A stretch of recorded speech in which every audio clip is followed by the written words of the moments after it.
Welcome to the MPRS creation. साथमा पनि के अलिन्छ यसो एक दुई हप्तापछि मासु मात्रै खाएको थियो अल्झिहालेछ भने थैट अचल के हो यार 12 को नि इक्जाम हुँदैन जस्तो कुरो सुनिन्छ अनि शिक्षकहरू सबै आन्दोलनमा गएको छ अरे तर यो हाम्रो बान्द्रे त के गरिरहेछ पढन्दास भएर पढ्छु भनेर फर्स्ट हान्छु भनेर बस्यो होला आफू भने यहाँ हिलमा बसिरहेको छु त्यसलाई कल हान्नु पर्यो हन लाग्दैन त फोन किन लाग्दैन यसलाई के गरिरहेको होला साइलेन्टमा राखौ लाग्यो उठाउन दिनु त फेरि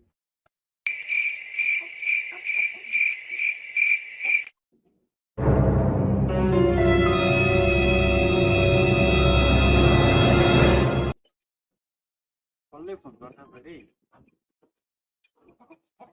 हरेक बेलामा डिस्टर्ब गर्छ मान्छेहरू कसले फोन गर्छ बेलानको बेला हेलो हेलो के गर्दैछस् अनि किन के हो यत्तिकै पढ्दै बसिरहेको तँलाई थाहा छैन त्यो हाम्रो स्कुल त लाग्दैन त अब सक्यो अरे इक्जाम पनि नहुने अरे टिचरहरू सबै आन्दोलनमा गएको छ अरे मुला गोरु त्यो के गर्नु परिरहेको थैट पढ्नु सढ्नु छोडिदियो त डाँडामा आएर म डाँडामा दाँत कोट्टाउँदै बसिरहेको थिएँ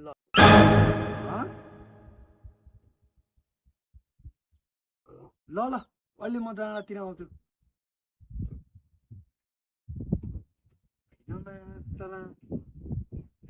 के भन्छ यो तोर्पेले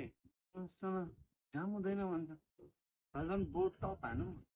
खल्ली पनि पाँचलाई इक्जाम हुँदैन अरे त्यो पनि त्यस्तो कुरामा के विश्वास गर्नु एकचोटि युट्युबमा हेर्नु पर्यो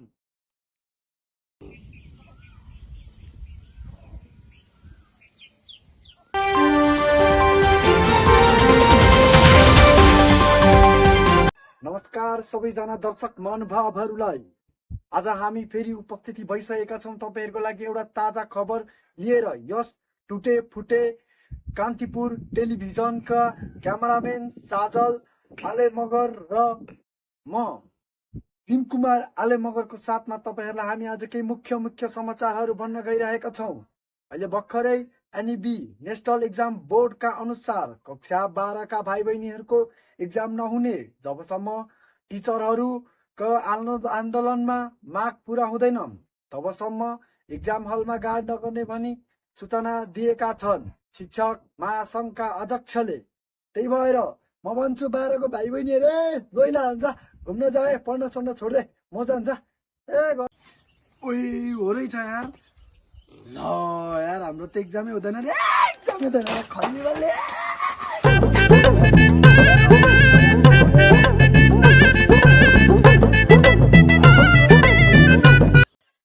अब एक्जाम पनि हुँदैन अरे अब के गर्ने त अब गर्लफ्रेन्ड बोलाउने हो जाने हो भेट्नलाई जाने हो डेटिङ गर्लफ्रेन्डसँग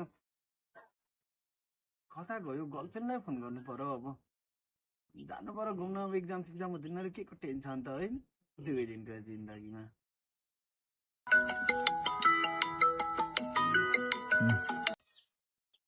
होइन माछालाई फेरि यो पनौती किन फोन गर्छ गर्लफ्रेन्डलाई फोन गरौँ भनेको डेटिङ जाउँ भनेको यस्तो पनौतीहरूले फोन गरेपछि त पनौती लाग्छ है हेलो सुन्न अनि हाम्रो त 12 इक्जाम भयो अरे त हुन्छ अरे त ल अब म त टुप्पी सुन पालेर पढ्न सक्छ कि अबदेखि मलाई खुसी नगर मेरो खुसी सब डाँडा साडा नआइज म त घरमा सकेर पढ्न थालिसकेँ मारेर हुन्छ अरे अब जसरी पनि गराउने अरे हेर तेरो दाइ त पढ्न थालिसकेँ टुप्पी बालेर के अनुशासनको डिसिप्लिन लगाइदिएको मैले फोन अनुशासनको डिसिप्लिन विद्यालयको सामाजिक वातावरण प्रभाव के हो यो बिहा भइसक्यो कसरी पास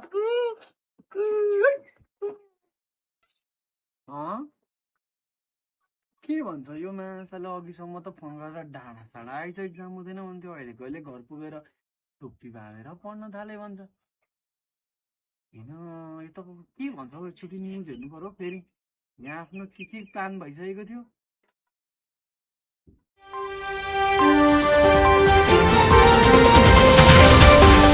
नमस्कार सबैजनाहरूलाई फेरि पनि स्वागत छ यो हाम्रो च्यानलमा अहिले भर्खरै ताजा खबर लिएर हामी फेरि उपस्थिति भइसकेको छ तपाईहरुको साथमा अघि 12 को एक्जाम भन्दैन भन्दा खुसी भइरहेको थिएछ होला प्लानिङ बनाइरहेको थिएछ होला घुम्न जाने कहाँ जाने थपको घर बसेर पढ बाढी आए पनि भुइँचालो आए पनि कोरोना आए पनि जसरी भयो नि 12 को एक्जाम हुन्छ त थपक घर बसेर पढे यताउता जाने होइन भाइ बहिनीहरू पढ्ने त भाट्टे भाडाले हान्नुपर्ने खुसी हुँदो रहेछ अघि जसरी भयो नि एक्जाम हुन्छ त्यहाँ सुनिराख रामरी सुनिराख ल हस्त धन्यवाद यस्तो पनि हुँदो रहेछ जिन्दगीमा कहिले कहिले यस्तो पनि हुँदो